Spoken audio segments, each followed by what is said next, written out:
tinaguriang daang hari fake money syndicate. Nako. Dahil sa pagpapakalat di umano ng mga peking pera sa Metro Manila at karating lalawigan sa isinagawang entrapment operation ng mga tauhan ni Senior Superintendent Rodolfo Lorca ng lungsod ng Pasay.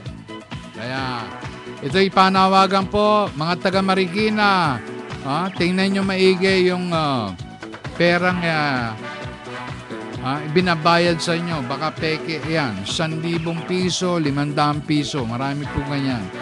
Huwag yung tanggap ng tanggap. Lalong-lalo na pag alam nyo, ang sinasamantala niyan, yung mga matataong lugar, tsetsempo nila, yung kunyari, maraming bumibili. No? Siyempre, maraming bumibili. Gusto mong mapagbilan na marami. Pag sukli mo, ganito, ganon. Bibigyan ka ng 1,000, suklihan mo yan. Ito nabili ko. Di ba? Ganon sa dami ng bumibili sa kanya, hindi na niya nasusuri pang maigi. Kaya paalala po sa mga tindero sa palengke, sa Divisoria, sa lahat ng mga palengke. Naku, maaari, kahit mabili kayo, ay bigyan nyo ng pagkakataong manuri ng mga ibinabayad sa inyong pera. Kasi, biro nyo, 1,000, mawawalan kayo agad. Nanukli pa kayo. Di ba? Nanukli pa kayo Kunyari, bumili ng 500. Binayad sa inyo 1,000, susuklihan nyo pa ng 500. Di palang ang nawala sa inyo, 1,500. Di ba? 1,500. Sinuklihan nyo ng 500 tapos yung perang peke, hindi nyo naman magagamit yun Magagamit nyo ba yun? Hindi nyo magagamit. Okay, meron na lamang tayong 7 minuto bago mag-alas 12 ng tanghali. Ito yung bago tayo magwakas ay ito yung mga paraan kasi usong-uso po. Pag dumarating ang ganitong summer, tag-init na, mainit na, di ba? Paglabas natin, mainit na naman yan, pawis na naman tayo.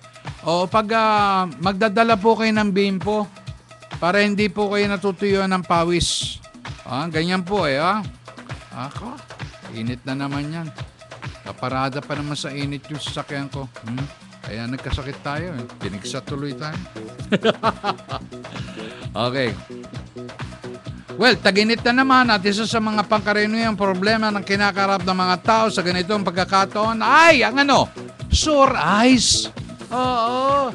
Yung mga aso nga namin na sore eyes din. Nauna pa yung mga aso. Alam nyo yung mga sore eyes ng aso? Delikado. Nagkakaroon sila ng parang brain damage. Parang lakad ng lakad yung aso.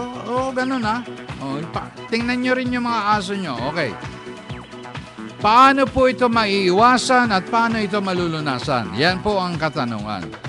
Bakit? Ano ba ang sore eyes? Ang sore eyes po ay isang pangkaraniwang salitang ginagamit para sa pamamaga ng manipis na cover ng ating eyeball at ng inner eyelid na saninang viral infection na talaga namang nakakahawa.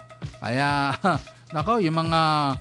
yung mga bimpo nyo, yung mga tuwalya nyo, kung meron pong mga may sakit na sore eyes sa inyong tahanan, wag nyong gagamitin yung bimpo na may bimpo dahil uso po ang sore eyes ngayon.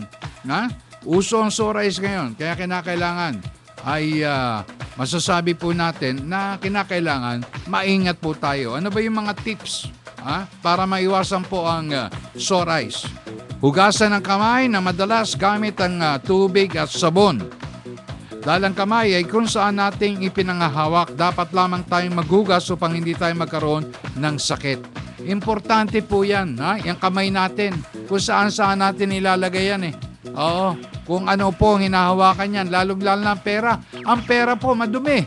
Baka akala nyo, hindi natin nakikita yung mikrobyo. Akala natin, malinis naman kamay ko Pagkatapos, pagdating natin ng bahay, hindi tayo naglilinis ng kamay, hindi tayo nagsasabon. Sabon pagsasabon ng kamay, sabi nga ni Dr. Tayag, kinakailangan tapusin natin yung kantang, Happy Birthday ba? Bayang Magiliw. Para sa ganun ay talagang yung ating kamay ay maging malinis, okay? Dalas-dalasan po natin.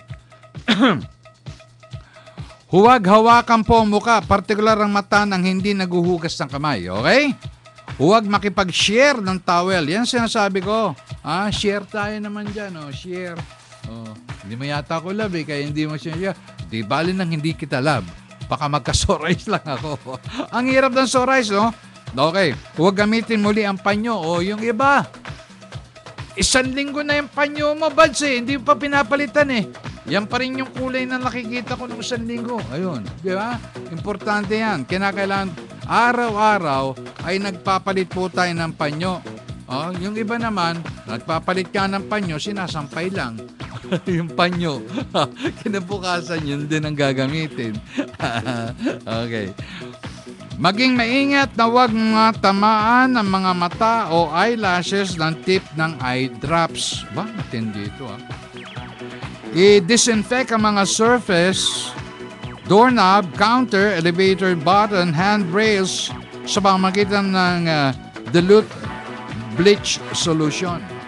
Paano kung wala kang pera? Wala kang pagkain di maghugas ng kamay, yun na lang. Ang mga damit, towel, punda at iba pang nahawakan ng pasyenteng may sore eyes ay dapat malaban. Kumare, ibabad yun sa mainit na tubig.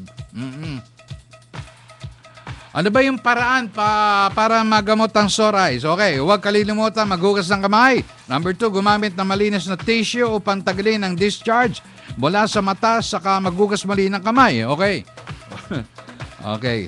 Pangatlo, itapon mga gamit na tissue sa basurahan o kaya naman, kaya yung iba naman kung saan tinatapon yung tissue. Okay. At ilagay ito sa plastic kung saan walang basurahan sa paligid. Ilagay ito sa bag saka itapon kung may makikita kang garbage bin. Huwag gumamit ng contact lens para maiwasan ang irritation at posibleng pagkasugat ng mga mata. Itigil muna ang paggamit ng makeup. Ikaw, huwag ka magbe-makeup muna. Okay. Hanggang sa gumaling ang sore eyes. Makatutulong ang paggamit ng warm compress para ma-relieve ang pangangati at upang matanggal ang muta. Okay? Gumamit ng antibiotic o viral medication kung kasama ito sa prescription ng doktor. Mag-apply ng poultice na gawa sa raw grated apples. Maglagay ng slice na pipino sa ibabaw ng iyong mga mata sa loob ng 30 minutes. Beautiful eyes, Palaging magilamos para manatiling malinis ang iyong muka. Ang bulak na ibinabad sa rose water ay makakatulong upang natural na gumuling ang sore eyes. Okay? Sana po wag po nating kalilimutan yung mga bagay-bagay na yan na amin pong ipinaalala sa inyo dahil importante po yan na ati pong malaman upang mapanatili po natin ang ating kalusugan. Okay, wala na po tayong oras at katulad ng dati, ingatan po natin ang ating mga sarili. Kumain ng mga masustansyang mga pagkain. Okay? Upang sa ganoon ay makaiwas po tayo sa sakit dahil bawal magkasakit. At katulad po natin sinasabi lagi, umasa sa Diyos at wag sa tao. Thank you, Lord Jesus Christ, my Lord and my only God. Thank you. Maraming salamat po. Huwag ho kumapit sa patalim, kumapit sa Diyos.